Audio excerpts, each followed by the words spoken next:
Assalamualaikum warahmatullahi wabarakatuh. Selamat sore rekan-rekan mahasiswa. Selamat berjumpa kembali pada perkuliahan online kali ini yang mengambil judul tentang pelatihan dan pengembangan sumber daya manusia. Sebelumnya saya mohon maaf karena padatnya kegiatan di kantor, saya menggunakan pakaian dinas, tidak sempat untuk berganti baju. Baik, kita lanjutkan saja pada materi yang akan saya bahas kali ini, yaitu tentang pelatihan dan pengembangan manajemen sumber daya manusia. Pelatihan dan pengembangan sumber daya manusia. Pengertian pelatihan dan pengembangan. Pelatihan atau training adalah suatu proses pendidikan jangka pendek yang mempergunakan prosedur sistematis dan terorganisasi, di mana pegawai non-manajerial mempelajari pengetahuan dan keterampilan teknis dalam tujuan yang terbatas. Sedangkan pengembangan merupakan suatu proses pendidikan jangka panjang yang mempergunakan prosedur sistematis dan terorganisasi yang pegawai manajerialnya mempelajari pengetahuan konseptual dan teoritis untuk mencapai tujuan yang umum. Tahapan-tahapan penyusunan pelatihan dan pengembangan. Tahapan-tahapan penyusunan pelatihan dan pengembangan adalah sebagai berikut. Yang pertama, mengidentifikasi kebutuhan pelatihan dan pengembangan atau job study. Kebutuhan pelatihan dapat muncul karena adanya tuntutan yang akan dihadapi di masa depan atau juga dari masalah yang muncul saat ini karena adanya sesuatu yang tidak beres. Perlu adanya analisis terlebih dahulu masalah pelatihan, kemudian menentukan prioritas apakah masalah tersebut mendesak ataukah penting. Dari analisis job study ini ada 3 analisis kebutuhan pelatihan pengembangan, yaitu yang pertama adalah analisis organisasi, yang kedua adalah analisis pekerjaan dan tugas, yang ketiga adalah analisis pegawai. Langkah yang kedua, yaitu tahapan yang kedua atau langkah kedua adalah menetapkan tujuan dan sasaran pelatihan dan pengembangan. Sasaran pelatihan pengembangan adalah perilaku yang diharapkan dari para peserta. Sasaran harus menspesifikasi kemampuan peserta untuk melakukan pekerjaan tertentu dengan tingkat kemampuan tertentu pada kondisi tertentu. Sasaran dapat digunakan untuk mengidentifikasi outcome dari sebuah proses pembelajaran yang ingin dilakukan.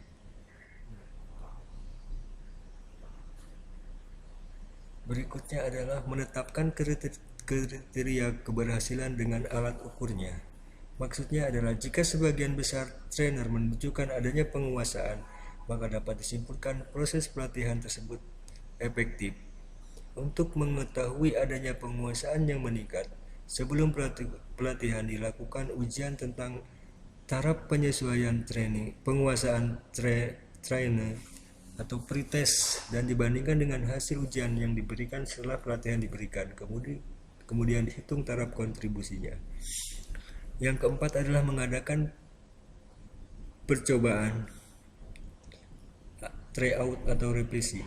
Maksudnya adalah setelah kebutuhan pelatihan sasaran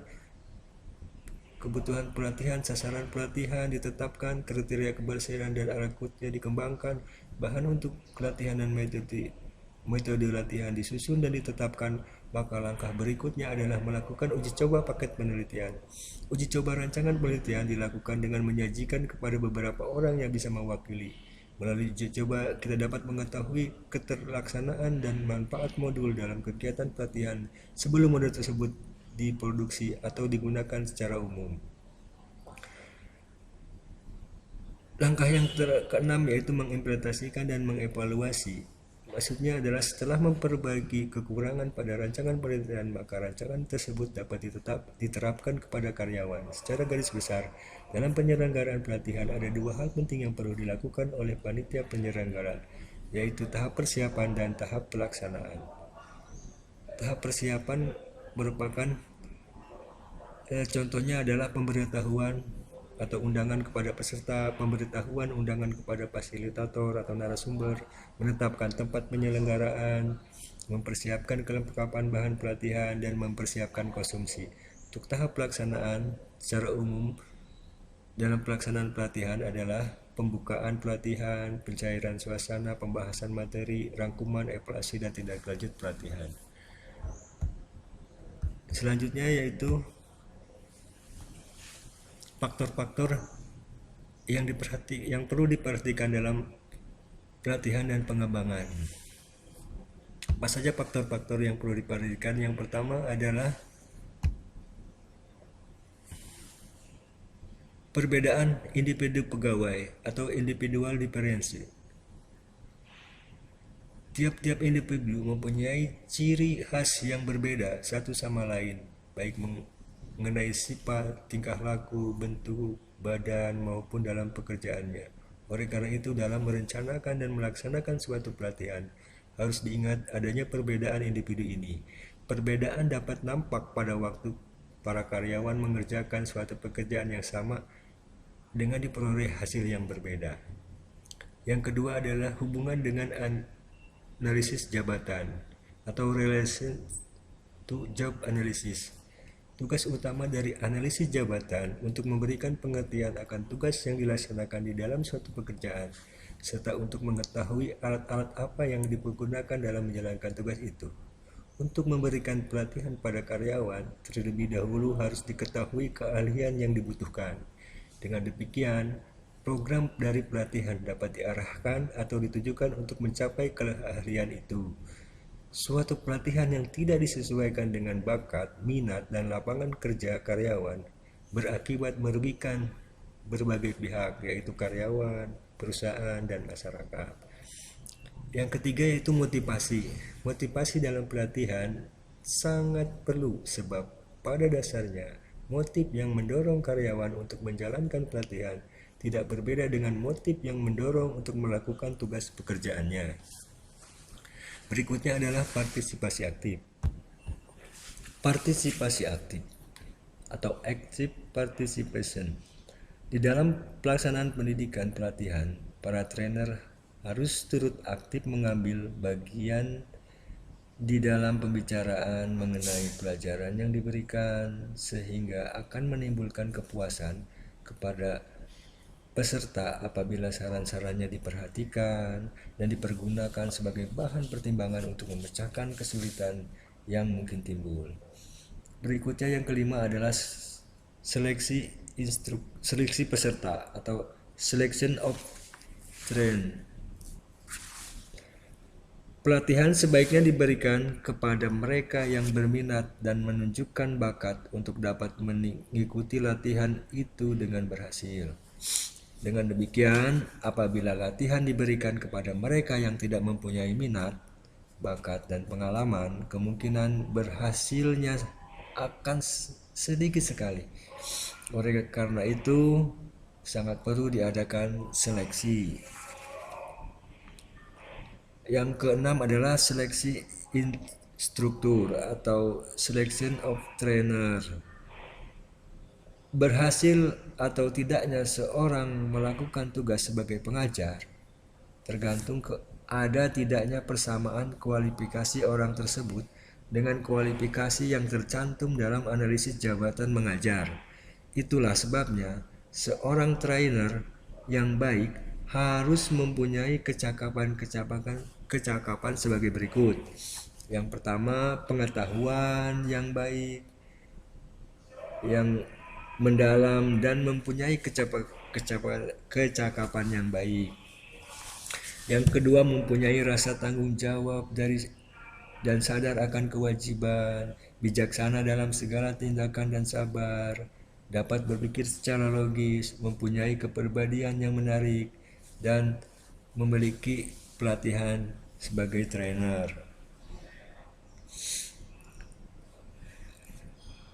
Trainer sebelum diserahi tanggung jawab untuk memberikan pelajaran, hendaknya telah mendapatkan pendidikan khusus untuk menjadi tenaga pelatih. Dengan demikian, salah satu asas penting dalam pendidikan ialah para pelatih mendapatkan didikan sebagai pelatih. Yang terakhir yaitu adalah metode pelatihan dan pengembangan atau training method. Metode yang digunakan dalam pelatihan harus sesuai dengan jenis pelatihan yang diberikan. Misalnya, pemberian kuliah tidak sesuai untuk para karyawan pelaksana.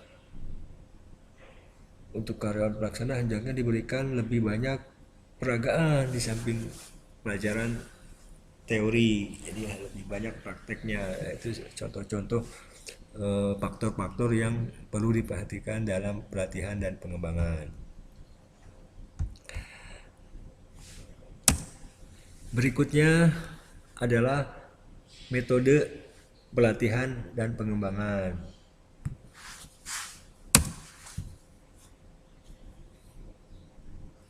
Metode pelatihan ini ada menurut Charrington 1995 itu ada dua. Yang pertama on the job training dan off the job training. Apa itu dimaksud dengan on the job training? On the job training terbagi menjadi 6 macam, yaitu job instruction training, yaitu pelatihan memerlukan analisis kinerja pekerjaan secara teliti. Yang kedua, apprenticeship, pelatihan mengarah pada proses penerimaan pegawai baru yang bekerja bersama dan di bawah bimbingan praktisi yang ahli untuk beberapa waktu tertentu. Jadi efektif tidaknya pelatihan ini tergantung pada kemampuan praktisi yang ahli dalam mengawasi proses pelatihan. Berikutnya yang termasuk on the job training yaitu internship atau magang dan assistantship. Pelatihan ini mengarah pada kekosongan pekerjaan yang menuntut pendidikan formal yang lebih tinggi. Pelatihan bagi pelajar yang menerima pendidikan formal di sekolah yang bekerja di suatu perusahaan dapat diperlakukan sama seperti karyawan dalam perusahaan, tetapi tetap di bawah pengawasan praktisi yang ahli. Ini macam PKL yang sering diadakan di sekolah-sekolah formal. Yang keempat, yang termasuk on the job training adalah job rotation atau transfer. Job rotation transfer adalah proses belajar yang dilakukan untuk mengisi kekosongan dalam manajemen dan teknikal. Dalam pelatihan ini terdapat dua kerugian, yaitu peserta pelatihan hanya merasa dipekerjakan sementara dan tidak mempunyai komitmen untuk terlibat dalam pekerjaan dengan sungguh-sungguh, dan banyak waktu yang terbuang untuk memberikan orientasi kepada peserta terhadap kondisi pekerjaan yang baru. Tetapi pelatihan ini juga mempunyai keuntungan di mana jika pelatihan ini diberikan oleh manajer yang ahli, maka peserta akan memperoleh tambahan pengetahuan mengenai pelaksanaan dan praktek dalam pekerjaan. Berikutnya yang termasuk on the job training adalah junior board and committee assignment. Alternatif pelatihan dengan memindahkan peserta pelatihan ke dalam komite untuk bertanggung jawab dalam pengambilan keputusan administrasi dan juga menempatkan peserta dalam anggota eksekutif agar memperoleh kesempatan dalam berinteraksi dengan eksekutif yang lain. Yang keenam adalah coaching and counseling. Coaching and counseling merupakan aktivitas yang mengharapkan timbal balik dalam penampilan kerja, dukungan dari pelatih, dan penjelasan secara perlahan bagaimana melakukan pekerjaan secara tepat. Apa saja yang termasuk dengan off the job training? Off the job training itu ada 13 metode pelatihan. Yang pertama adalah vestibular training. Vestibular training yaitu di mana pelatihan dilakukan di tempat yang kondisinya sama seperti tempat aslinya. Pelatihan ini digunakan untuk mengajarkan keahlian kerja khusus. Yang kedua adalah lecture. Lecture pelatihan di mana pelatih menyampaikan berbagai macam informasi atau mengajarkan pengetahuan kepada sejumlah besar orang pada waktu bersamaan. Berikutnya adalah independent self study, di mana pelatihan diharapkan para peserta bisa melatih diri sendiri, misalnya dengan membaca buku, mengambil kursus pada universitas lokal, ataupun mengikuti pertemuan profesional. Selanjutnya adalah visual presentation. Pelatihan dengan menggunakan media televisi, film, video, atau presentasi. Berikutnya adalah conference and discussion. Pelatihan ini biasa digunakan untuk pengambilan keputusan di mana peserta dapat belajar satu dengan yang lainnya. Yang ketujuh adalah teleconferencing. Teleconferencing pelatihan dengan menggunakan satelit di mana pelatih dan peserta dimungkinkan untuk berada di tempat yang berbeda. Kemudian yang ke-8 adalah case atau studi kasus. Pelatihan yang digunakan dalam kelas bisnis di mana peserta dituntut untuk menemukan prinsip-prinsip dasar dengan menganalisa masalah yang ada. Selanjutnya role playing pelatihan di mana peserta dikondisikan pada suatu permasalahan tertentu. Peserta harus dapat menyelesaikan permasalahan di mana peserta seolah-olah terlibat langsung di dalam permasalahan tersebut. Selanjutnya adalah simulation pelatihan yang menciptakan kondisi belajar yang mirip dengan kondisi pekerjaan. Pelatihan ini digunakan untuk belajar secara teknikal dan motor skill. Yang berikutnya programmed instruction merupakan aplikasi prinsip dalam kondisi operasional, biasanya menggunakan komputer. Yang berikutnya adalah computer based training, merupakan program pelatihan yang diharapkan mempunyai hubungan interaksi antara komputer dan peserta di mana peserta diminta untuk merespon secara langsung selama proses belajar.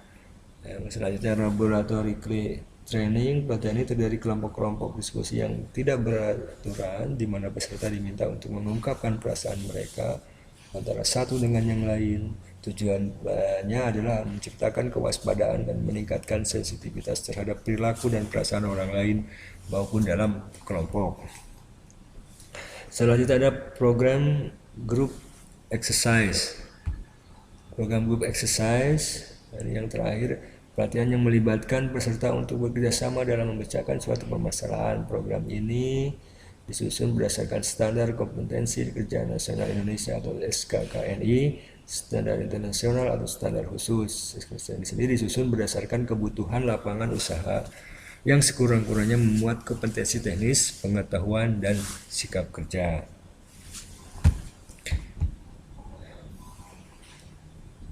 Lanjut, metode pengembangan.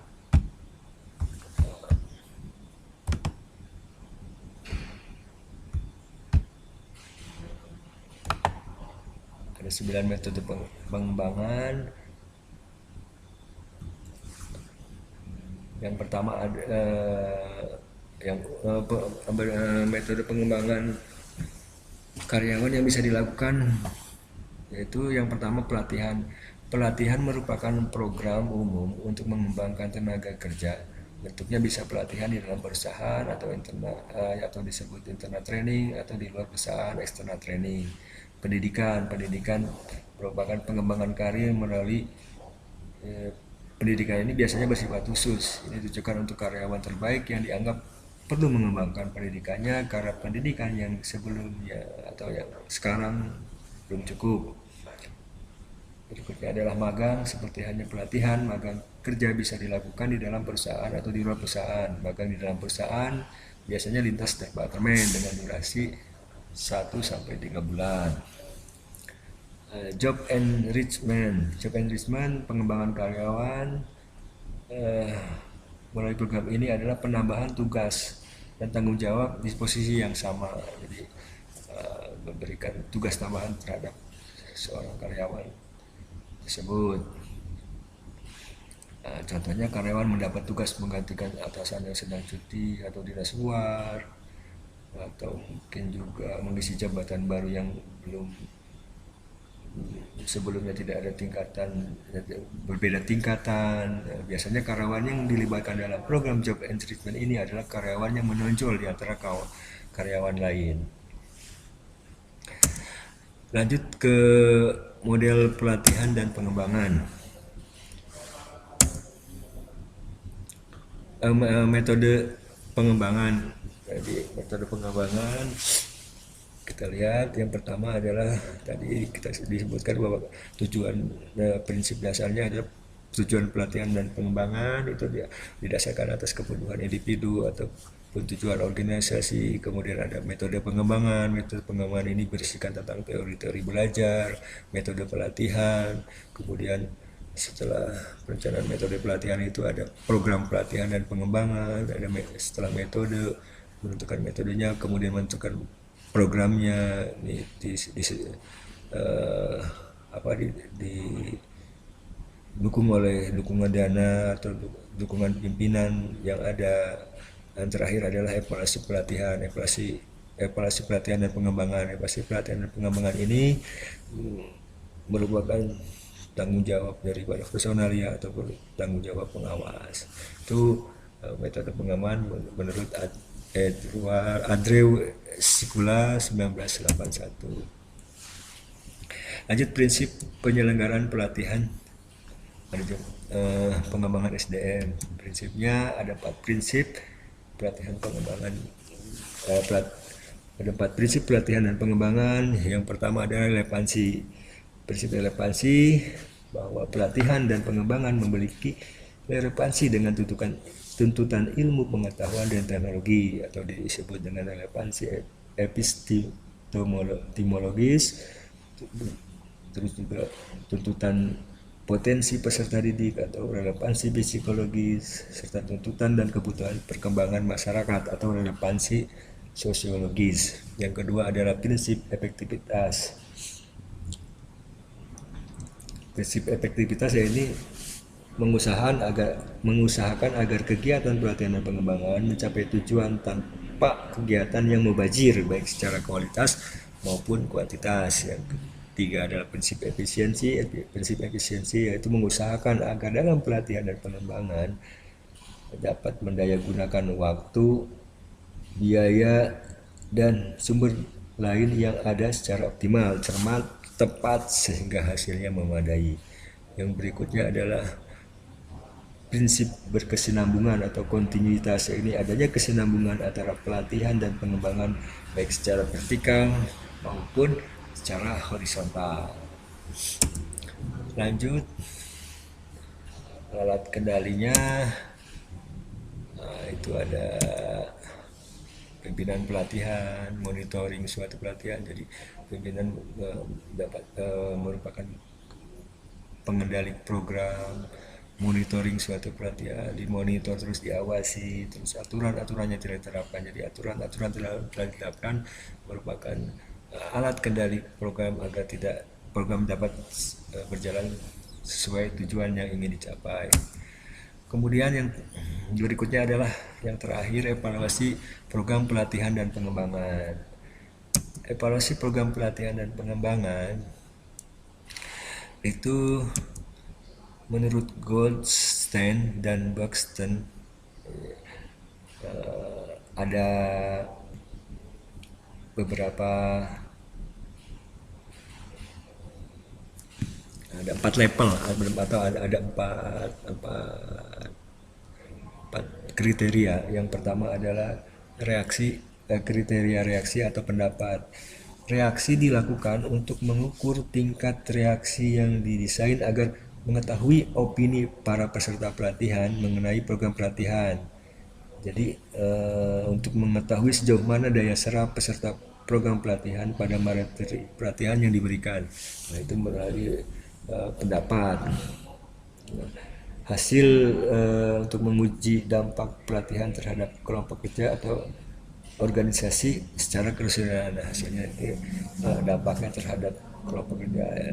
Berikutnya adalah kriteria berjajar atau pembelajaran. Pada level evaluasi ini untuk mengetahui sejauh mana daya serap peserta program pelatihan pada materi pelatihan yang telah diberikan. Dan juga untuk dapat mengetahui dampak dari program pelatihan yang diikuti para peserta dalam hal peningkatan knowledge, skill, dan attitude mengenai suatu hal yang dipelajari dalam pelatihan. Berikutnya adalah kriteria pelaku.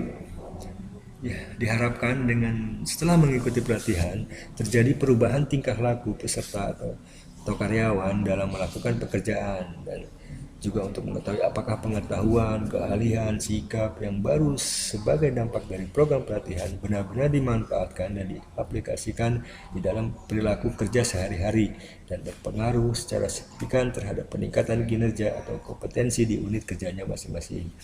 Yang terakhir adalah kriteria hasil. Hasil akhir tersebut meliputi peningkatan hasil produktivitas dan kualitas, penurunan harga, peningkatan penjualan, tujuan pengumpulan informasi. Tujuannya adalah pengumpulan informasi untuk menguji dampak pelatihan terhadap kelompok kerja atau organisasi secara keseluruhan. Sasarannya, hasil yang nyata akan disumbangkan kepada perusahaan sebagai pihak yang berkepentingan.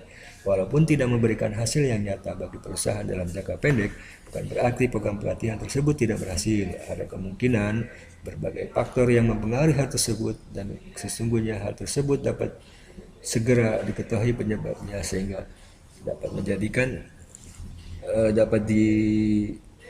segera mungkin untuk diperbaiki, merupakan evaluasi. Itu tentang pelatihan dan pengembangan. Sampai di sini dulu. Mungkin untuk pertanyaan dan tanya jawab bisa kita gunakan grup PA yang ada. Sekian dan terima kasih. Silahkan di videonya bisa diputar ulang-ulang apabila saya sebagai dosen terlalu cepat ataupun ada yang kurang mengerti, silakan diputar kembali. Demikian perkuliahan kali ini secara online. Terima kasih atas kesempatan yang diberikan. Selamat belajar, tetap semangat, jaga selalu kesehatan. Wabillahi taufiq wal hidayah. Wassalamualaikum.